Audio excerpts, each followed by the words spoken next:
আসসালামু আলাইকুম ওয়া রাহমাতুল্লাহি ওয়া বারাকাতুহু। সুপ্রিয় দর্শক শ্রোতা, শুরু হচ্ছে আপনাদের প্রিয় অনুষ্ঠান আলোকিত প্রতিদিন।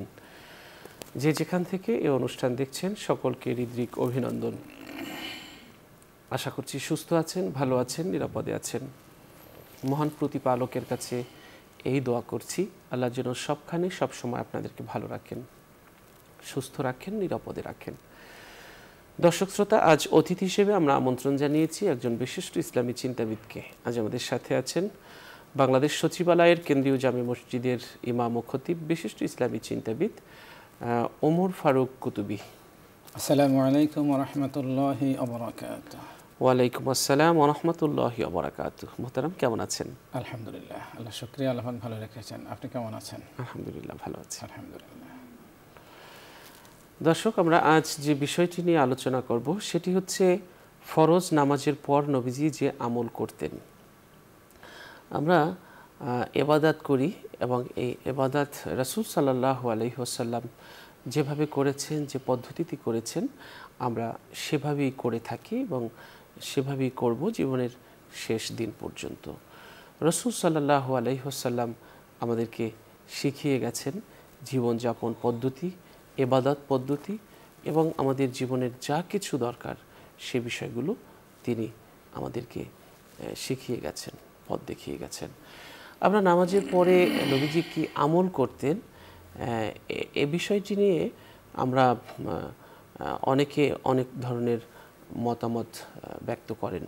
তো আমরা আজকে খোলাসা করব যে রাসূল সাল্লাল্লাহু আলাইহি ওয়াসাল্লাম যে আমলগুলো করতেন বিশুদ্ধ হাদিস দ্বারা প্রমাণিত এবং খুব শক্ত দলিল দ্বারা প্রমাণিত যে আমলগুলো রাসূল সাল্লাল্লাহু আলাইহি ওয়াসাল্লাম করতেন, তার একটি ফিরিস্তি আজ আমরা আমাদের অতিথির মাধ্যমে আপনাদের সামনে তুলে ধরার চেষ্টা করব। চলুন আমরা আলোচনা শুনছি অতিথির কাছ থেকে। জি মুহতারাম। আলহামদুলিল্লাহ ওয়ালিহি ওয়াসসালাতু ওয়াসসালামু আলা নাবিয়িহি আম্মা বা'দ। নামাজ সর্বোচ্চ ইবাদত, সর্বশ্রেষ্ঠ ইবাদত। নামাজ ইবাদত করেই শেষ নয়। নামাজের পরে আল্লাহ রাসূল সাল্লাল্লাহু আলাইহি ওয়াসাল্লাম কিছুক্ষণ মসজিদে অবস্থান করতেন, সাহাবায়ে কেরাম অবস্থান করতেন, আরও কিছু আমল করতেন। তো এই বিষয়টি আমরা সরাসরি কোরআন সুন্নাহ থেকে জানার চেষ্টা করি। বিশেষ করে রাসূল আকরাম সাল্লাল্লাহু আলাইহি ওয়াসাল্লাম উম্মতকে প্রয়োজনীয় সকল কিছু শিখিয়ে গেছেন যাতে নাজাত সহজ হয়ে যায়। আল্লাহ রাসূল সাল্লাল্লাহু আলাইহি ওয়াসাল্লাম নামাজের সালাম ফিরিয়ে 3 ধরনের আমল করতেন। একটি হলো দোয়া, নবীজি সাল্লাল্লাহু আলাইহি ওয়াসাল্লাম দোয়া করতেন। আরেকটি হলো আজকার, বিভিন্ন তাসবিহ, তাহলিল, তাকবীর, তাহমিদ নবীজি এগুলো আমল করতেন এবং কুরআনুল কারীম থেকে কিছু নির্দিষ্ট আয়াত বা সূরা নবীজি সাল্লাল্লাহু আলাইহি ওয়াসাল্লাম পাঠ করতেন। এই 3 ধরনের বর্ণনা একেবারে বিশুদ্ধ হাদিসগুলোতে পাওয়া যায়। আল্লাহ রাসূল সাল্লাল্লাহু আলাইহি ওয়াসাল্লাম এই আমলগুলো করতেন, সাহাবায়ে কেরাম করতেন। শুধু করতেন এখানেই নয়, নবীজি সাল্লাল্লাহু আলাইহি ওয়াসাল্লাম উম্মতকে জানিয়েছেন এগুলোর ফজিলতটা কী। যেমন কোনো ব্যক্তি যদি মসজিদে নামাজের পরে আরও কিছু সময় অবস্থান করেন, তার রয়েছে বিশেষ ফজিলত। তিনি যে আমলগুলো করবেন, এতে যে তিনি যে সময়টুকু মসজিদে কাটাবেন এর বিশেষ ফজিলতের বর্ণনা এসেছে। যেমন ইবনে মাজাহ সহিহ হাদিসে এসেছে, রাসূল আকরাম সাল্লাল্লাহু আলাইহি ওয়াসাল্লাম বলেন, মা তাওয়াত্তানা রাজুলুন মুসলিমুল মাসাজিদা লিস-সালাতি ওয়াদ-যিকর ইল্লা তাবাশবাশাল্লাহু লাহু কামা ইয়াতাবাশবাশু আহলুল গায়বি বিগায়বিহিম ইযা কাদামা আলাইহিম। কোনো প্রবাসী ব্যক্তি দীর্ঘদিন পরে, এখন তো প্রবাসে থাকলেও যোগাযোগ হয়, দেখা যায় মোবাইলে ভিডিও কলের মাধ্যমে, কিন্তু নবীজি সাল্লাল্লাহু আলাইহি ওয়াসাল্লাম সেই যুগের কথা বলছেন যখন কোনো ব্যক্তি বিদায় নিয়ে চলে যেতেন, তিনি ফিরে না আসা পর্যন্ত তার সম্পর্কে কোনো সন্ধানই বলা যায় জানা যেত না। এমন প্রবাসী ব্যক্তি যখন আত্মীয় স্বজনের কাছে ফিরে আসে, তারা যতটা আনন্দিত হয়, কোনো ব্যক্তি নামাজ আদায়ের পরে মসজিদে অবস্থান করে যদি জিকির করতে থাকে, এই আমলগুলো করতে থাকে, আল্লাহ পাক সেরকম আনন্দিত হন। সুবহানাল্লাহ।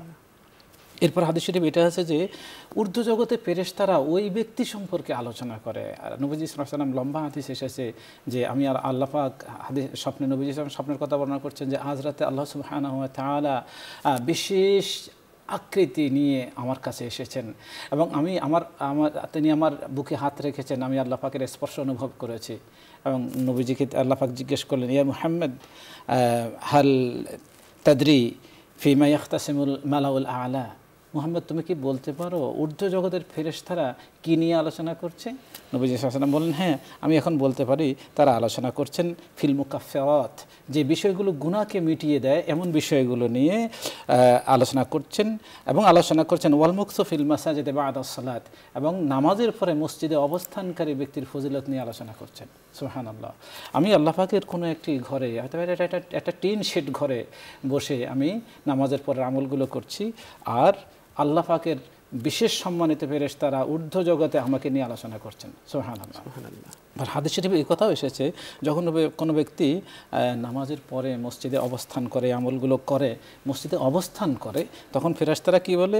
তখন আল মালাইকাতু তুসাল্লি আলা আহাদিকুম মা দামা ফি মুসাল্লাহু, কোনো ব্যক্তি যখন তার নামাজ শেষ করেও নামাজের জায়গায় বসে থাকে, এই আমলগুলো করে, তখন যখন সে তার নামাজের জায়গায় বসে থাকে, তখন ফেরেশতারা তার জন্য মাগফিরাতের দোয়া করে। ফেরেশতারা কি বলতে থাকে? ফেরেশতারা বলতে থাকে আল্লাহুম্মা গফির লাহু, আল্লাহুম্মা গফির লাহু, আল্লাহ আপনি তাকে ক্ষমা করে দিন, তাকে ক্ষমা করে দিন। সুবহানাল্লাহ। সুতরাং আমাদের যে সকল ভাই যে নামাজ শেষ করেই উঠে যান, অনেককে দেখা যায় সালাম ফেরানো মাত্রই তিনি মসজিদের বাইরে, এটা কিছুতে কাম্য নয়, এটা সুন্নাহর খেলাফ।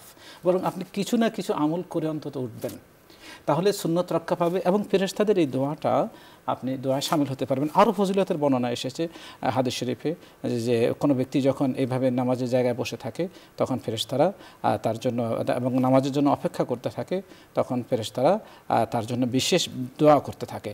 তো এই জন্য আমরা এখন সরাসরি চলে যাব যে নবীজি সাল্লাল্লাহু আলাইহি ওয়াসাল্লাম নামাজ শেষ করে যে আমলগুলো করতেন সেই আমলগুলো সম্পর্কে। প্রথমে আমরা যে বিষয়গুলো, যে নবীজি সাল্লাল্লাহু আলাইহি ওয়াসাল্লাম ফরজ এবং নফল সকল নামাজের পরে একটা বিশেষ দোয়া করতেন, সেই দোয়াটা হাদিস শরীফে এসেছে। নবীজি সাল্লাল্লাহু আলাইহি ওয়াসাল্লাম ফরজ নফল যে কোনো নামাজের সালাম ফিরিয়ে এই দোয়া করতেন, আল্লাহুম্মা গফিরলি দুনুবি ওয়া খাতায়ায়া কুল্লাহা, আল্লাহুম্মা আনঈশনি ওয়াজবুরনি ওয়াহদিনি লিসালিহিল আ'মাল ওয়াল আখলাক, ইন্নাহু লা ইয়াহদি লিসালিহা ওয়া লা ইয়াসরিফু আন সাইয়্যিহা ইল্লা আনত। এখানে আল্লাহ পাকের কাছে বিশেষভাবে গুনাহ মাফের জন্য দোয়া করা হচ্ছে এবং গুনাহ থেকে মুক্ত থাকার জন্য আল্লাহ পাকের কাছে সাহায্য কামনা করা হচ্ছে। অথচ এই দোয়াটি যে হাদিস শরীফে এসেছে, নবীজি সাল্লাল্লাহু আলাইহি ওয়াসাল্লাম প্রত্যেক ফরজ এবং নফল নামাজের সালাম ফিরিয়ে এই দোয়াটা করতেন। কিন্তু আমাদের এই দেশে এই দোয়াটা খুব কমই আমল হয়ে থাকে, একেবারেই নগণ্য, এবং এই দোয়া আমলের কথা সাধারণভাবে শোনাও যায় না। হ্যাঁ, তো এই দোয়াটি আমরা বিশেষভাবে বলবো যে আল্লাহ আবারও বলছে, আল্লাহুম্মা গফিরলি দুনুবি ওয়া খাতায়ায়া কুল্লাহা, আল্লাহুম্মা আনঈশনি ওয়াজবুরনি ওয়াহদিনি লিসালিহিল আ'মাল ওয়াল আখলাক, ইন্নাহু লা ইয়াহদি লিসালিহা ওয়া লা ইয়াসরিফু আন সাইয়্যিহা ইল্লা আনত। এই দোয়াটি ফরজ নফল সকল নামাজের পরে নবীজি আমল করতেন। তো এই দোয়াটা দিয়ে আমরা শুরু করি। এরপরে হলো রাসূল আকরাম সাল্লাল্লাহু আলাইহি ওয়াসাল্লাম প্রত্যেক নামাজের সালাম ফিরিয়ে তিনি 3 বার ইস্তেগফার করতেন। আস্তাগফিরুল্লাহ, 3 বার ইস্তেগফারের যে বর্ণনা হাদিস শরীফে এসেছে সেটা আমরা জানি। নবীজি বলতেন ইস্তেগফারের বর্ণনা এসেছে, তো হাদিস শরীফের ব্যাখ্যায় বলা হয়েছে 3 বার বলতেন আস্তাগফিরুল্লাহ, আস্তাগফিরুল্লাহ, আস্তাগফিরুল্লাহ। ফরজ নামাজের সালাম ফিরিয়ে নবীজি বলতেন আস্তাগফিরুল্লাহ, আস্তাগফিরুল্লাহ, আস্তাগফিরুল্লাহ। এরপর নবীজি বলতেন আল্লাহুম্মা আনতাস সালাম ওয়া মিনকাস সালাম তাবারাকতা ইয়া যাল জালালি ওয়াল ইকরাম। এতটুকু সময় নবীজি কিবলামুখী থাকতেন। কেবলা এতটুকু আমল করার পরে রাসূল আকরাম সাল্লাল্লাহু আলাইহি ওয়াসাল্লাম প্রত্যেক নামাজের পরে সাহাবায়ে কেরামের দিকে মুখ করে বসতেন, মুসল্লিদের দিকে মুখ করে বসতেন। আমাদের দেশে এই আমলটা ইমাম সাহেবরা ফজর এবং আসরের পরে করে থাকেন, কিন্তু নবী পাক সাল্লাল্লাহু আলাইহি ওয়াসাল্লাম 5 ওয়াক্ত নামাজই এতটুকু বলার পরে 3 বার ইস্তেগফার এবং আল্লাহুম্মা আনতাস সালাম পড়ার পরেই সাহাবায়ে কেরামের দিকে মুখ ফিরিয়ে বসতেন। আর আমাদের এখন তো ব্যস্ততা বেড়ে গেছে এবং দিনের অনুভূতি, আমলের অনুভূতি কমে গেছে। তো সাহাবায়ে কেরাম রাদিয়াল্লাহু আনহুম সালাম ফেরানোর পরপরই সুন্নতে দাঁড়িয়ে যেতেন না, বরং যে আজকারগুলোর বর্ণনা হাদিস শরীফে এসেছে, আমরা আলোচনা করবো ইনশাআল্লাহ আরও, সে আজকারগুলো শেষ করে তারা সুন্নত পড়তেন। অনেকে বাসা বাড়িতে গিয়ে সুন্নত আদায় করতেন। তো এই জন্য ওই যে তখন ইমাম মুসল্লিদের দিকে ফিরে বসলে কোনো দোষ ছিল না। আমরা তো এখন সাথে সাথে নামাজে দাঁড়িয়ে যাই, যার কারণে ইমাম সাহেবরা এতে বিব্রত বোধ করেন যে আমার মুসল্লিরা নামাজ পড়ছেন, আমি সেদিকে ফিরে বসবো কি না। এতে করে একটা সুন্নত আমাদের মুসল্লিদেরও ছুটে যাচ্ছে, ইমাম সাহেবদেরও ছুটে যাচ্ছে। এই বিষয়টা আমাদের সতর্ক হওয়া প্রয়োজন। তাহলে আমরা বুঝলাম সালাম ফিরিয়ে বলতে হবে তিনবার আস্তাগফিরুল্লাহ আস্তাগফিরুল্লাহ আস্তাগফিরুল্লাহ আল্লাহুম্মা আনতাস সালাম ওয়া মিনকাস সালাম তাবারাকতা ইয়া যাল জালালি ওয়াল ইকরাম। এটা ফরজ নামাজের পরের আমল। মূলত নফল নামাজের পরে, সুন্নাত নামাজের পরে কোনো আজকারের বর্ণনা হাদিস শরীফে স্থান পায়নি। যে দুই একটি দোয়ার কথা, যেমন আমরা একটি দোয়া আলোচনা করেছি, ফরজ নফল যে কোনো নামাজের পরে নবীজি সেই দোয়াটি করতেন। তো এরপরে তবে আমরা যদি কোনো ব্যক্তি নফল নামাজের সালাম ফিরান তখনও তিনি এই আস্তাগফিরুল্লাহ পড়তে পারেন। এটা মুহাদ্দিসিনে কেরাম ব্যাপক আলোচনা করে বলেছেন ইস্তেগফারের বিষয়টি। এখন কোনো বর্ণনা এভাবে এসেছে যে রাসূল আকরাম সাল্লাল্লাহু আলাইহি ওয়াসাল্লাম সাহাবী আব্দুল্লাহ ইবনে আব্বাস রাদিয়াল্লাহু আনহু বলেন, আমি তাকবীরের আওয়াজ শুনে, আমি সাহাবা কেরাম থেকে তাকবীর নামাজ শেষ হয়েছে এটা বুঝতে পারতাম তাকবীরের আওয়াজ শুনে।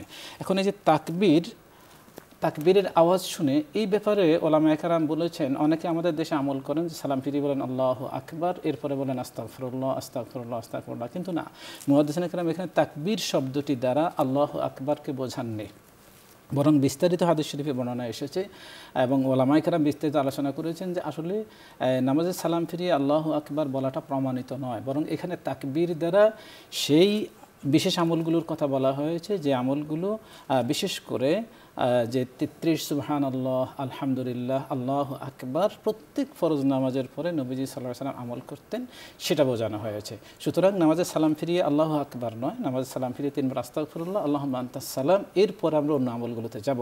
এখন একটা প্রশ্ন আসতে পারে যে নামাজ তো একটা গুরুত্বপূর্ণ ইবাদত পালন করলাম, তাহলে নামাজের শেষে আমরা আস্তাগফিরুল্লাহ বলবো কেন? আমরা তো কোনো গুনার কাজ হয়ে গেলে আস্তাগফিরুল্লাহ বলি। ওলামায়ে কেরাম এর দুটো কারণ উল্লেখ করেছেন। একটা হলো এই, আসলে আমাদের কেউই কিন্তু হক আদায় করে ইবাদত করতে পারি না। যেমন হাদিস শরীফে এসেছে যে মুসলিমে এসেছে, মুস্তাদরাকে হাকিমে 6 সনদে এসেছে যে যখন ফুলসিরাত কায়েম হয়ে যাবে, ফুলসিরাতের বর্ণনা শুনে ফেরেশতারা তখন আল্লাহ পাকের দরবারে ফেরেশতারা নত হয়ে যাবেন এবং বলবেন সুবহানাকা মা আবাদনাকা হাক্কা ইবাদাতিক। তখন ফেরেশতারা বলবেন, হে আল্লাহ, আপনি পুত পবিত্র, আমরা আপনার হক আদায় করে ইবাদত করতে পারিনি। যেখানে ফেরেশতাদের কোনো ভুল হয় না, ফেরেশতাদের কোনো গুনাহ হয় না, সে ফেরেশতারা বলবে যে মা আবাদনাকা হাক্কা ইবাদাতিক, আল্লাহ আপনার ইবাদত আমরা যথাযথভাবে পালন করতে পারিনি। সেখানে মানুষ ভুল ত্রুটি হয়েই থাকে। সুতরাং কোনো মানুষই আল্লাহ পাকের হক আদায় করে ইবাদত করতে সক্ষম নয়, বিদায় নামাজের সালাম ফিরিয়ে ইস্তেগফার করবে, আস্তাগফিরুল্লাহ বলবে। এটা একটা কারণ ওলামায়ে কেরাম উল্লেখ করেছেন। আরেকটা কারণ উল্লেখ করা হয়েছে এই, আসলে ইস্তেগফার হলো সর্বশ্রেষ্ঠ দোয়া। কারণ একজন বান্দার তার রবের কাছে সবচেয়ে বড় যে চাওয়া সেটা হলো মাগফিরাত, ক্ষমা। এজন্য প্রত্যেক নেক আমলের পরে দোয়া কবুল হয়, প্রত্যেক নেক আমলের পরেই দোয়া কবুল হয়ে থাকে। এজন্য নামাজ সর্বশ্রেষ্ঠ ইবাদত, নামাজের পরে দোয়া কবুল হয়ে থাকে বিশেষভাবে। হাদিস শরীফে এসেছে আইয়ুদ্দুআই আসমা, ইয়া রাসূলুল্লাহ, আল্লাহ পাক কোন দোয়া বিশেষভাবে কবুল করেন? নবীজি বললেন জাওফাল্লাইলিল আখির ওয়া দুবুরাস সালাওয়াতিল মাকতুবা। 2 সময়ের দোয়া আল্লাহ পাক বিশেষভাবে কবুল করেন। একটা হলো রাতের শেষ প্রহরে, যখন সবাই ঘুমিয়ে রাতের শেষ প্রহরে কোনো বান্দা যখন উঠে আল্লাহ পাকের দরবারে দাঁড়ায় এবং সে যদি দোয়া করে, আল্লাহ পাক সে দোয়া ফিরিয়ে দেন না, বিশেষভাবে কবুল করেন। আরেকটি হলো ফরজ নামাজের শেষে দোয়া কবুল হয়ে থাকে। তো এই জন্য বান্দা ইস্তেগফার করবে, আস্তাগফিরুল্লাহ মানে আল্লাহ আপনি আমাকে মাফ করে দেন, এটা বান্দার আল্লাহ পাকের দরবারে সবচেয়ে বেশি চাওয়ার মতো বিষয়। সুতরাং নেক আমল করে আস্তাগফিরুল্লাহ বলছে মানে আল্লাহ এই সময় তো দোয়া কবুল হয়, আপনার নবীজি বলেছেন, সুতরাং আপনি আমাকে মাফ করে দেন, এটা হলো দোয়া, এটা প্রার্থনা। সুতরাং এই দুটো কারণ ওলামায়ে কেরাম উল্লেখ করেছেন। তো আমরা অবশ্যই নামাজে সালাম ফিরিয়ে ইস্তেগফার করব, এটা হলো মূল আলোচনা। এরপর হলো যে বিষয়টা, নবীজি সাল্লাল্লাহু আলাইহি ওয়াসাল্লাম যখন সাহাবায়ে কেরামের দিকে ঘুরে বসতেন, ইস্তেগফার এবং আল্লাহুম্মা আনতাস সালাম বলে নবীজি সাহাবায়ে কেরামের দিকে ঘুরে বসতেন, তখন হাদিস শরীফে এসেছে যে সাহাবী রাদিয়াল্লাহু আনহু বারা ইবনে আযিব রাদিয়াল্লাহু আনহু বলেন, আমরা চাইতাম আল্লাহর রাসূলের ডান পাশে বসার জন্য, নামাজে দাঁড়ানোর জন্য, নবীজির ডান পাশে দাঁড়ানোর জন্য, কারণ নবীজি থেকে অনেক কিছু শোনা যেত। আর একটা কারণও আছে, সেটা হলো নবীজি সাল্লাল্লাহু আলাইহি ওয়াসাল্লাম যখন সাহাবাইদের দিকে মুখ ফিরিয়ে বসতেন তখন তিনি একটা দোয়া করতেন। তিনি দোয়া করতেন কি, রব্বি কিনি আযাবাকা ইয়াওমা তাজমাউ ইবাদাক, রব্বি কিনি আযাবাকা ইয়াওমা তাজমাউ ইবাদাক। হে আল্লাহ, যেদিন আপনি আপনার বান্দাদেরকে সমবেত করবেন হাসর ময়দানে কিয়ামতের দিন, সেদিন আপনি আমাকে মাফ করে দিন। তাহলে এখানে আমরা আরেকটা দোয়া শিখলাম, নবীজি যখন সাহাবায়ে কেরামের দিকে ঘুরে বসতেন তখন এই দোয়া করতেন, রব্বে কিনি মিন আযাবিকা রব্বে কিনি আযাবাকা ইয়াওমা তাজমাউ ইবাদাক, যেদিন আপনি আপনার বান্দাদের সমবেত করবেন সেদিন আপনি আমাকে ক্ষমা করে দিন। এরপরে নবীজি সাল্লাল্লাহু আলাইহি সাল্লাম নামাজ শেষ করে আরও কিছু আমল করতেন, যেমন নবীজি সাল্লাল্লাহু আলাইহি সাল্লাম নামাজের সালাম ফিরিয়ে এই দোয়া করতেন, আল্লাহুম্মা আসলিহ লি দীনি, আল্লাহ আপনি আমার দিনকে সংশোধিত করে দিন, আল্লাযী হুয়া ইসমাতু আমরি, যা আমার নিরাপত্তা, আল্লাহ আপনি আমার দিন, যে দিন আমার নিরাপত্তা, সেই দিনকে আপনি আমার সংশোধিত করে দিন। এরপরে বলতেন আল্লাহ ওয়া আসলিহ লি দুনিয়ায়া আল্লাতী ফিহা মাআশি, হে আল্লাহ আপনি আমার দুনিয়াটাকে সংশোধিত করে দিন যেখানে আছে আমার জীবিকা, দুনিয়া আমার জীবন উপকরণ আছে, আমার উপজীবিকা আছে, আমার জীবিকা আছে, এখানে আমার খাদ্য পানীয়ের ব্যবস্থা আপনি রেখেছেন, আপনি আমার দুনিয়াটাকে সংশোধিত করে দেন। ও আসলিহ লি আখিরাতি আল্লাতী ফিহা মাআদি, এবং আমার আখিরাতকে সংশোধিত করে দিন যেখানে আমাকে চিরকাল থাকতে হবে।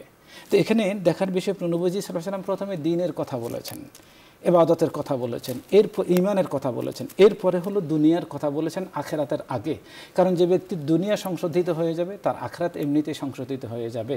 সুতরাং আখিরাতের আগে দুনিয়াকে প্রাধান্য দিয়েছে, যেমন কোরআনে এসেছে রব্বানা আতিনা ফিদ দুনিয়া হাসানা ওয়া ফিল আখিরাতি হাসানা, আল্লাহ দুনিয়া আমাকে হাসানা দান করুন, কল্যাণ দান করুন, আখিরাতে কল্যাণ দান করুন। এরপরে নবীজি সাল্লাল্লাহু আলাইহি ওয়াসাল্লাম আরও দোয়া করতেন, ওয়াজআলিল আখিরাতা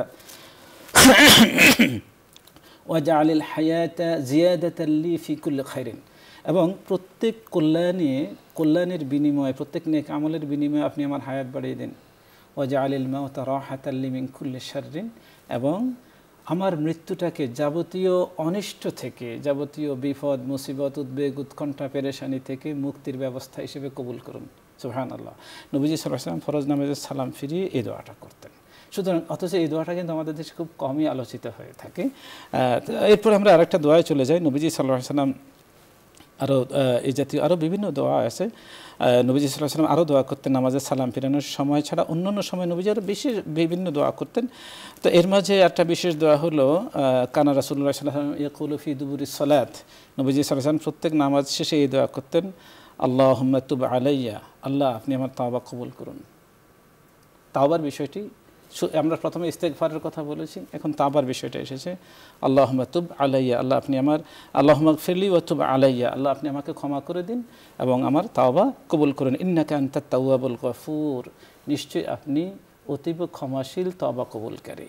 তাহলে আল্লাহুম্মা গফিরলি ওয়া তুব আলাইয়া ইন্নাকা আনতাত তাওয়াবুল গফুর, অন্য বর্ণনা এসেছে ইন্নাকা আনতাত তাওয়াবুর রহিম। তাহলে এই যে দোয়াটা, এই দোয়া নবীজি সাল্লাল্লাহু আলাইহি ওয়াসাল্লাম সালাম ফিরিয়ে আমল করতেন। এগুলো আমাদের শিখতে হবে, এবং এগুলো যদি কেউ আরবিতে পড়তে না পারি, তার বাংলায় অনুবাদ হলেও ভাব হলেও আল্লাহ পাকের কাছে এই দোয়াগুলো করা উচিত। কিন্তু মূলত এই আমলগুলোর যে ফজিলত, এই আমলগুলোর যে প্রভাব, এই আমলগুলোর যে প্রাপ্তি, সেটা আরবি ভাষাতেই হয়ে থাকে বিধায় আমাদের আরবি শেখাটার চেষ্টা করা উচিত। এরপরে যে বিষয়টি এসেছে হাদিস শরীফে, নবীজি সাল্লাল্লাহু আলাইহি ওয়াসাল্লাম আল্লাহ পাকের কাছে আরও বিভিন্ন আয়াতে দোয়া করতেন। আমরা এই যে দোয়ার বিভিন্ন আলোচনা করলাম। এরপরে আসছে বিশেষ করে আজকারের বর্ণনা, যেমন তাসবিহ, তাহলিল, তাকবীর, তাহমিদ।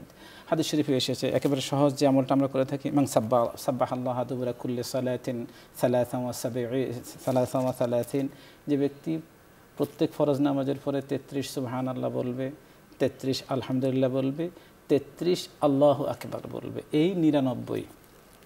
এই আমলটা আমাদের দেশে হয়ে থাকে আলহামদুলিল্লাহ ব্যাপক।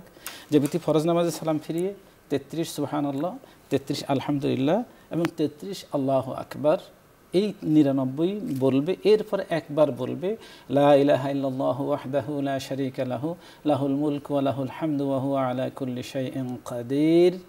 তাহলে গুফিরাত লাহু খাতায়াহু ওয়া ইন কানা মিসলা জাবাদিল বাহরে, মুসলিম শরীফের বর্ণনা, তার গুনাহ যদি সমুদ্রের ফেনা পরিমাণ অগণিত হয়ে থাকে আল্লাহ মাফ করে দেবেন। সুবহানাল্লাহ। যদি ওলামায়ে কেরাম এক্ষেত্রে ব্যাখ্যা করে বলেছেন মূলত এক্ষেত্রে সগীরা গুনাহগুলো উদ্দেশ্য।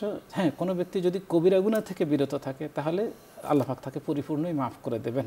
তাহলে এই যে ছোট আমলটি, এই আমলটি কিন্তু ছোট নয়, বেশি সময় লাগে না।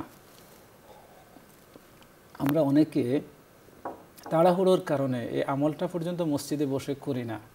বরং হাঁটতে হাঁটতে করার চেষ্টা করি। আর যখনই আমরা মসজিদ থেকে বেরিয়ে যাই তখন কিন্তু আমল আর পূর্ণ হয় না, নানান প্রতিকূলতা এসে দাঁড়ায়। এবং ওলামায়ে কেরাম বলেছেন কোনো ব্যক্তি যদি অজু ভেঙে যায় তবুও সে আমল করতে পারবে, কারণ এই আমলগুলো করার জন্য অজু শর্ত নয়। হ্যাঁ, তবে কেউ যদি মসজিদ থেকে বেরিয়ে যায় তবুও এই আমলগুলো করতে পারবে। কিন্তু কেউ যদি ইচ্ছাকৃতভাবে আমলগুলো ছেড়ে দেয়, অধিক বিলম্ব করে, তখন এরপরে আমল করলে সে সাধারণ সওয়াব পাবে, তাসবিহ তাহলিল যে আমলের সওয়াব পাবে, কিন্তু এর যে বিশেষ ফজিলত ওই ফজিলতটা পাবে না। সুতরাং এই আমলগুলোকে আমরা ওভাবে নিয়মিত করার চেষ্টা করি। এখন হলো যে আমরা তো অনেক ব্যস্ত, 33 পড়তে অন্তত 3 মিনিট সময় লেগে যায়। আমরা তো আমাদের আখিরাতের জন্য 3-4 মিনিট সময় বরাদ্দ দেওয়ার মতো সময় আমাদের হাতে নাই। সময়ের মালিক যিনি আমাকে সময় দিয়েছেন, আমরা তাকে সময় দিতে পারি না। এখন আমাদের জন্য নবীজি সাল্লাল্লাহু আলাইহি ওয়াসাল্লাম আরও শর্ট কোর্স দিয়েছেন। হাদিস শরীফে এসেছে রাসূল আকরাম সাল্লাল্লাহু আলাইহি ওয়াসাল্লাম বলেছেন, কোনো ব্যক্তি যদি ফরজ নামাজে সালাম ফিরিয়ে 10 বার সুবহানাল্লাহ বলে, 10 বার আলহামদুলিল্লাহ বলে, 10 বার আল্লাহু আকবার বলে, তাহলে এই যে 30 আর 5 ওয়াক্তে হলো 150। তার দৃষ্টিতে এটা 150, কিন্তু আল্লাহ পাক এটাকে 10 গুণ বাড়িয়ে তাকে 1500 আমল করার সওয়াব দান করবেন। সুবহানাল্লাহ। সুতরাং আমরা আমাদের সে সকল ভাই বোনকে অনুরোধ করব যে আপনার যদি অনেক ব্যস্ততা থাকে তবু এই আমলটা ছাড়বেন না। অন্তত 33 বার না পারলে আপনি 10 বার করে হলো আমল করুন, কিন্তু কোনো ওয়াক্তেই আমলটা ছেড়ে দেবেন না। নিয়মিত আমল করলে ইনশাআল্লাহ আল্লাহ পাক আমাদের গুনাহগুলো মাফ করে দেবেন। পাশাপাশি আমাদের বোনদের প্রতি আমাদের বিশেষ অনুরোধ থাকবে, আমাদের ভাইদের মাঝে এই আমলগুলো থাকলেও বোনদের মাঝে আমলগুলোর অনেক ঘাটতি রয়েছে। এই ক্ষেত্রে আরেকটা বিষয় আমরা স্মরণ করিয়ে দিই, এই আমলগুলোকে অনেকে যে 33 সুবহানাল্লাহ আলহামদুলিল্লাহ আল্লাহু আকবার এটাকে তাসবিহে ফাতেমি বলে থাকেন। তাসবিহে ফাতেমি কিন্তু একজন নারী নামে, আমাদের বোন ফাতেমা রাদিয়াল্লাহু আনহা নবী পাকের মেয়ে, তার সাথে সম্পর্কিত করে এটাকে তাসবিহে ফাতেমি বলা হয় থাকে। যদিও আসলে 5 ওয়াক্ত নামাজের পরে 33 এই আমলটা তাসবিহে ফাতেমি নয়, বরং তাসবিহে ফাতেমি একটি ভিন্ন আমল। সেটা হলো ফাতেমা রাদিয়াল্লাহু আনহা একবার নবীজির দরবারে গেলেন, গিয়ে তাকে পেলেন না। আম্মা জান আয়েশার কাছে বলে আসলেন, শুনেছি কিছু কৃতদাস এসেছে, যদি আমার জন্য একটা দাসীর ব্যবস্থা করা হতো। আমি তো যে জাঁতা পিষতে গম পিষতে জব পিষতে আমার হাতে ফোসকা পড়ে গেছে, শরীর ব্যথা হয়ে গেছে, তাহলে আমার উপকার হতো। আল্লাহ রাসূল তো এই দাসীগুলোকে ভাগ বন্টন করেই দিবেন, আমার জন্য যাতে একটু ব্যবস্থা রাখা হয়। নবীজি যখন ঘরে ফিরলেন, আম্মা আয়েশা রাদিয়াল্লাহু আনহা ঘটনাটা জানালেন যে ফাতেমা এসেছেন এবং এই আবদারটা করে গেছেন আপনার কাছে। তখন রাত হয়ে গেছে। নবীজি সাল্লাল্লাহু আলাইহি ওয়াসাল্লাম কাল বিলম্ব না করে ফাতেমা রাদিয়াল্লাহু আনহার ঘরে গিয়ে হাজির, দেখলেন যে তারা শুয়ে পড়েছেন। নবীজি বললেন, আলী তুমি ওঠার দরকার নাই, তোমরা শুয়ে থাকো। এখন আলী রাদিয়াল্লাহু আনহু বলেন, তখন আমরা শুয়ে থাকলাম স্বামী স্ত্রী দুজন, আর নবীজি আমাদের মাঝখানে এসে বসলেন। আমরা নবীজির দেহের শীতলতা অনুভব করলাম। সুবহানাল্লাহ। এবং তখন ফাতেমা রাদিয়াল্লাহু আনহাকে নবীজি বললেন, মা তুমি তো আমার কাছে এই চেয়েছো, আমি যদি তোমাকে একটা আমলের কথা বলে দেই যেটা এর চেয়ে কল্যাণকর, বলবো? তখন ফাতেমা রাদিয়াল্লাহু আনহাকে নবীজি শিখালেন, তুমি যখন ঘুমাতে যাবে, তুমি যখন ঘুমানোর বিছানায়, তখন 33 সুবহানাল্লাহ, 33 আলহামদুলিল্লাহ, 34 আল্লাহু আকবার আমল করবে। এটাকে বলা হয় তাসবিহে ফাতেমি, যেটা ঘুমানোর সময় আমল করতে হয়। আফসোসের বিষয় হলো আমরা বিশেষ করে মেয়েরাই জানে না যে এটা তাসবিহে ফাতেমি, এবং এটা একজন নারীর আবেদনের প্রেক্ষিতে এই আমলটা চালু হয়েছে। এবং এই আমলটা এত গুরুত্বপূর্ণ ছিল সাহাবায়ে কেরামকে, যখন আলী রাদিয়াল্লাহু আনহুকে বলা হলো আপনি কি প্রত্যেক রাতে আমলটা করেন? তিনি বললেন, হ্যাঁ করি। বলল যে সেই যে সিফফিনের যুদ্ধ, মুআবিয়া রাদিয়াল্লাহু আনহুর সাথে সেই যে তুমুল যুদ্ধ হলো, সেই আপনার সাথে সেই যুদ্ধের রাতেও কি আপনি এই আমলটা করেছেন? তিনি বললেন, সিফফিনের রাতেও আমি এই আমলটা ছাড়ি নাই। সুবহানাল্লাহ। তাহলে আমরা এই 33-এর আমলটা 2 সময় করব। একটা হলো 5 ওয়াক্ত ফরজ নামাজের পরে, আর একটা হলো ঘুমানোর বিছানায়। ঘুমানোর বিছানার আমলটাকে মূলত তাসবিহে ফাতেমি বলা হয়।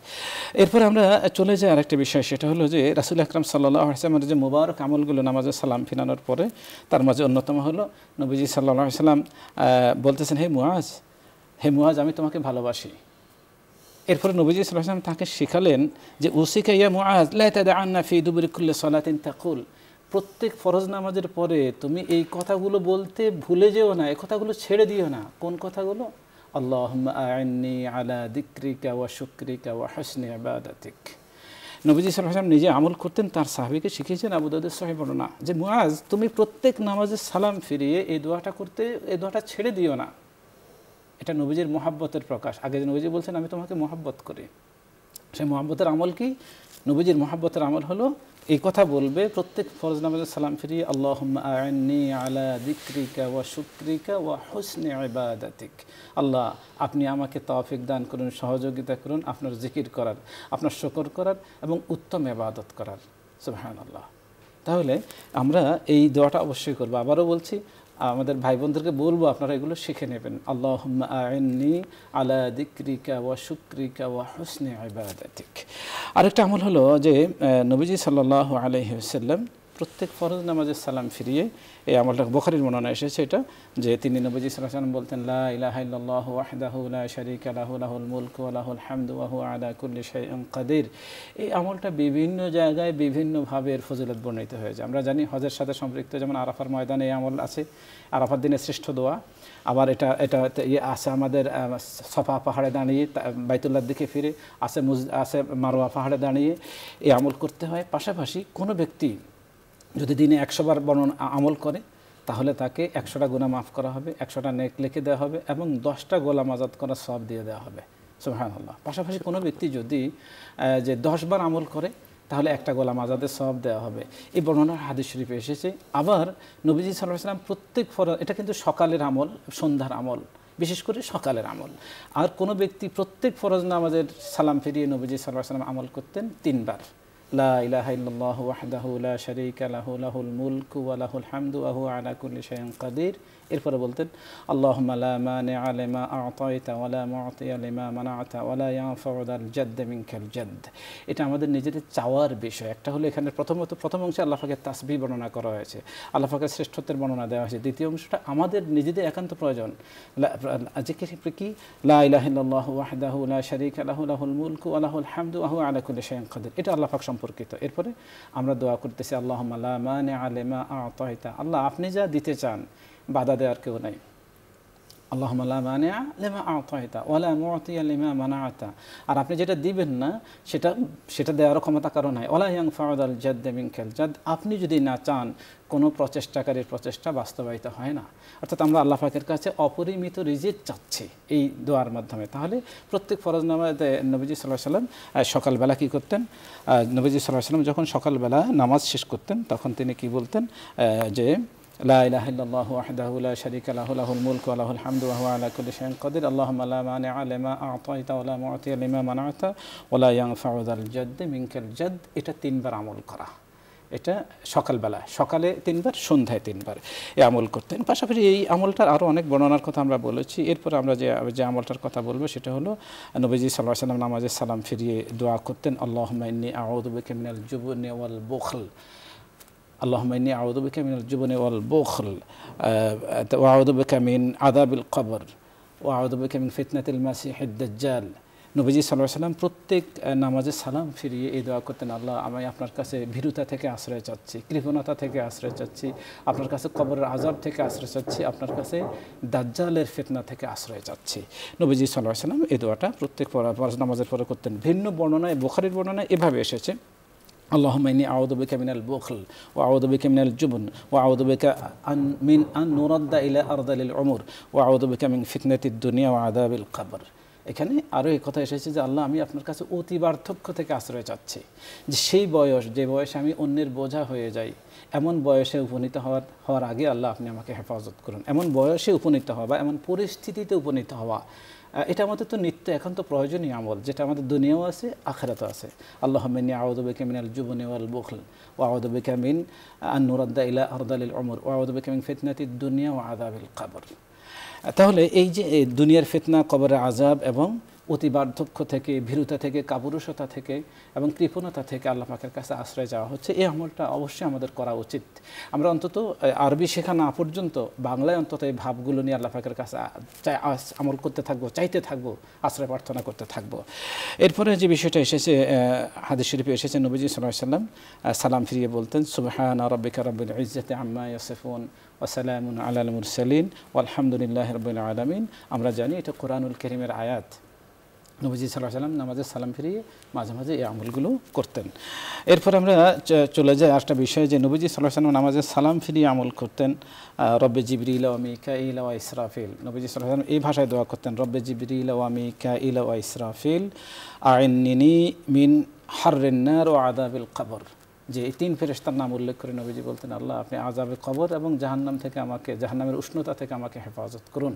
এটা প্রত্যেক ইমানদারের চাওয়ার বিষয়। সুতরাং আমরা এই দোয়াটা শিখব। দোয়াটা আবার বলছি যে রব্বে জিবরিল ওয়া মিকাইল ওয়া ইসরাফিল আল্লাহুম্মা আইন্নি মিন হাররিন নার ওয়া আযাবিল কবর। এরপরে আমরা যে আরেকটি দোয়ার কথা বলবো যে নবীজি সাল্লাল্লাহু আলাইহি সাল্লাম, আমাদের হাতে যদি বেশি সময় না থাকে আমরা অন্য চ্যাপ্টারে চলে যাব। নবীজি সাল্লাল্লাহু আলাইহি সাল্লাম নামাজে সালাম ফিরিয়ে 3-4 মিনিট পাবো মাত্র। আচ্ছা, তো নবীজি সাল্লাল্লাহু আলাইহি সাল্লাম এবার নামাজে সালাম ফিরিয়ে অগণিত আমল করতেন এবং নবীজি সাল্লাল্লাহু আলাইহি সাল্লাম সারাদিন মূলত আমলে থাকতেন। একটা হলো যে ফরজ নামাজে সালাম ফিরিয়ে নবীজি আমল করতেন, নফল নামাজে সালাম ফিরিয়ে আমরা বিশেষ দোয়ার কথা বলেছি। এরপরে হলো নবীজি সাল্লাল্লাহু আলাইহি সাল্লাম সকালে বিশেষ আমল করতেন, সন্ধ্যায় বিশেষ আমল করতেন।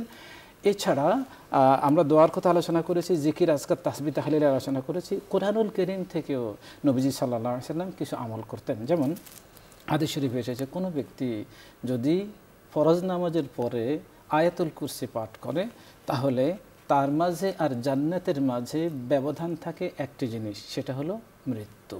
অর্থাৎ কোনো ব্যক্তি যদি নিয়মিত ফরজ নামাজের 5 ওয়াক্ত ফরজ নামাজের পরে আয়াতুল কুরসি পাঠ করে তাহলে সে জান্নাতে চলে যাবে ইনশাল্লাহ, শুধু মৃত্যুর অপেক্ষা।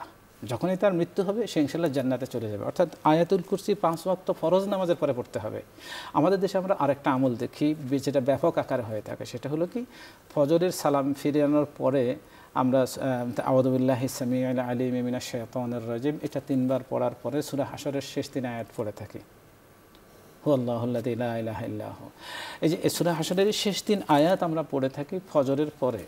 কিন্তু আসলে এক্ষেত্রে আমাদের যে বিষয়টা দেখা দরকার, সূরা হাশরের শেষ 3 আয়াতের ফজিলত হাদিস শরীফে এসেছে যে কোনো ব্যক্তি যদি সকালে এই সূরা হাশরের শেষ 3 আয়াত আউযু বিল্লাহি সামিউল আলিম মিনাশ শাইতানির রাজিম কথাটা 3 বারের পরে আমল করবে, তাহলে আল্লাহ পাক তার জন্য ফেরেশতা নিযুক্ত করে দিবেন তাকে হেফাজতের জন্য। এবং সে যদি ওই দিবসের মধ্যে ইন্তেকাল করে তাহলে সে শহীদ মৃত্যু লাভ করবে। আবার যদি কেউ মাগরিবের পরে পড়ে তাহলে আল্লাহ পাক সকাল পর্যন্ত তার জন্য একজন পাহারাদার নিযুক্ত করে দেবেন এবং সে শহীদ মৃত্যু লাভ করবে। যদিও সনদের দৃষ্টিকোণ থেকে এটা সহিহ বর্ণনা নয়, কিন্তু আমলযোগ্য। এখন কথা হচ্ছে, এর থেকে গুরুত্বপূর্ণ আমল হলো কি, আয়াতুল কুরসি। কিন্তু আয়াতুল কুরসি 5 ওয়াক্ত ফরজ নামাজের পরে পড়তে হয়, এই আমলটা কিন্তু আমাদের দেশে খুবই কম। আবার আমাদের দেশে দেখা যায় ইমাম সাহেব ফজরের নামাজের পরে মুখে মুখে পড়ান আউযু বিল্লাহি সামিউল আলিম মিনাশ শাইতানির রাজিম, আমরা ইমাম সাহেবের সাথে পড়ি। কিন্তু এই আমলটা তো মাগরিবের পরেও আছে, তো ইমাম সাহেব মাগরিবের পরে পড়ান না, আমরাও পড়ি না। এটা কিন্তু আমলের কোনো আগ্রহ এখানে আছে বলে বোঝা গেল না। আমরা জিজ্ঞেস করি ইমাম সাহেবকে যে আপনি যে পড়াচ্ছেন আর মুসল্লিরা আপনার মুখে মুখে পড়তেছে, এটা তো এভাবে পড়ার আমল না, এটা হলো ব্যক্তি নিজে পড়বেন, কেউ পড়িয়ে দেবেন, বিষয়টা এমন না। তখন মুসল্লিরা জবাব দেয়, আমরা তো শিখতে হবে, আমরা শেখার জন্য। তো আপনি তো গত 50 বছর যাবৎ নামাজ পড়ছেন, আপনার বয়স এখন 70 বছর, 50 বছর যাবৎ ইমাম সাহেব মুখে মুখে আপনাকে পড়াচ্ছে, এখন আপনার মুখস্থ হয়নি, আর কত বছরে মুখস্থ হবে? আসলে এটা হলো মূলত আমাদের আমলের প্রতি উদাসীনতা। আমল শিখতে হবে, আমল শুধু নামাজের পরে একটু বসলাম তখন শিখবো, বিষয়টা এমন নয়, বরং আমাদেরকে ইবাদতের জন্য সময় দিতে হবে। তাহলে আমরা দুটো বিষয়ের আলোচনা এক্ষেত্রে করলাম, একটা হলো ফজরের পরে এবং মাগরিবের পরে সূরা হাশরের শেষ 3 আয়াত আউযু বিল্লাহি সামিউল আলিম মিনাশ শাইতানির রাজিম 3 বারের সাথে আমল করা, এবং 5 ওয়াক্ত ফরজ নামাজের পরে 5 ওয়াক্ত নামাজের পরে আয়াতুল কুরসি আমল করা, ফজিলত হলো জান্নাত লাভ করবে ইনশাআল্লাহ মৃত্যুর পরে। তাহলে এই বিষয়টা আমাদের অবশ্যই গুরুত্ব দেওয়া দরকার। এবং হাদিস শরীফে এসেছে রাসূল আকরাম সাল্লাল্লাহু আলাইহি ওয়াসাল্লাম প্রত্যেক ফরজ নামাজের পরে আমাদেরকে মুআওযিজাত পড়ার নির্দেশ দিয়েছেন। মুআওযিজাত বলা হয় কুল হুয়াল্লাহু আহাদ এবং মুআওযিজাতাইন, অর্থাৎ সূরা ইখলাস, ফালাক এবং নাস প্রত্যেক 5 ওয়াক্ত ফরজ নামাজের পরে নবীজি সাল্লাল্লাহু আলাইহি ওয়াসাল্লাম আমল করতেন। আর ফজরের পরে এটা 3 বার আমল করতেন, মাগরিবের পরে 3 বার আমল করতেন, ঘুমানোর বিছানায় 3 বার আমল করতেন, আর বাকি ওয়াক্তগুলোতে একবার। যদি অনেক মুহাদ্দিস এটাও বলেছেন মুআওযিজাত বলতে সূরা কাফিরুন, ইখলাস, ফালাক এবং নাসকে বোঝায়। তাদের মতে 4টি সূরা ফজরের পরে 3 বার করে, মাগরিব পরে 3 বার করে, জোহর, আসর এবং এশার পরে একবার করে। এই যে আমলগুলো রাসূল আকরাম সাল্লাল্লাহু আলাইহি ওয়াসাল্লাম এই আমলগুলো নিয়মিত করতেন, কিন্তু আমরা আমাদের উদাসীনতার কারণে এই আমলগুলো আমরা করি না। এবং নবী সাল্লাল্লাহু আলাইহি ওয়াসাল্লাম কিন্তু আমাদেরকে অনেক দোয়া শিখিয়েছেন নামাজের পরে, যেহেতু দোয়াগুলো কবুল হয়ে থাকে। তো আমাদের উচিত প্রত্যেকেরই এই বিষয়গুলোর প্রতি যত্নবান হওয়া। আল্লাহ তৌফিক দান, আল্লাহ তৌফিক দান। অনেক ধন্যবাদ। দর্শক, আমরা অনুষ্ঠানের শেষ প্রান্তে চলে এসেছি। অনুষ্ঠানের এই পর্যায়ে রয়েছে একটি মোনাজাত। আপনারাও চাইলে আমাদের সাথে মোনাজাতে শরীক হতে পারবেন। আল্লাহুম্মা সাল্লি আলা মুহাম্মদ ওয়া আলা আলি মুহাম্মদ কামা সাল্লাইতা আলা ইব্রাহিম ওয়া আলা আলি ইব্রাহিম ইন্নাকা হামিদুম মাজিদ। আল্লাহুম্মা বারিক আলা মুহাম্মদ ওয়া আলা আলি মুহাম্মদ কামা বারাকতা আলা ইব্রাহিম ওয়া আলা আলি ইব্রাহিম ইন্নাকা হামিদুম মাজিদ। আল্লাহুম্মা আমিন। ربنا آتنا في الدنيا حسنة وفي الآخرة حسنة وقنا عذاب النار. ربنا ظلمنا أنفسنا وإن لم تغفر لنا وترحمنا لنكونن من الخاسرين. আল্লাহ তাআলা, আমরা জীবনের সমস্ত গুনার বোঝা নিয়ে আপনার শাহী দরবারে হাত তুলেছি। আপনি আমাদের জানা অজানা শিরক বিদআত শয়তানের ধোকায় পড়ে, নফসের তাড়নায় পড়ে যত ধরনের গুনাহ করেছি সমস্ত গুনার উপরে আপনার ক্ষমার কলম দিয়ে আপনি দাগ বসিয়ে দিন। রব্বুল আলামিন একটু করুণার শিশির দিয়ে, রহমতের পানি দিয়ে জীবনের সমস্ত গুনাহগুলো ধুয়ে পরিষ্কার করে দিন। আল্লাহ তাআলা, আপনি আমাদের কলবকে পরিষ্কার করার ব্যবস্থা করে দিন। আল্লাহ তাআলা, গুনার স্তূপের নিচে পড়ে আছি, গুনার মহাসাগরে পড়ে আছি, আপনি একটু আমাদেরকে কিনারে ভেরান। রব্বুল আলামিন, আপনি আমাদের গুনাহমুক্ত জীবন যাপন করার তৌফিক দান করুন।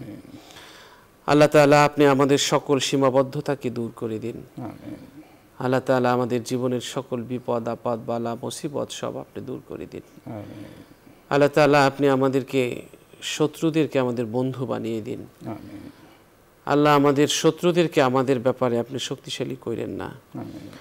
আল্লাহ তাআলা, আমাদের হাত, চোখ, নাক, শরীরের অঙ্গ প্রত্যঙ্গ দ্বারা কারো যেন ক্ষতি না হয়, আল্লাহ সবাই যেন নিরাপদ থাকতে পারে সেই ব্যবস্থা করে দিন।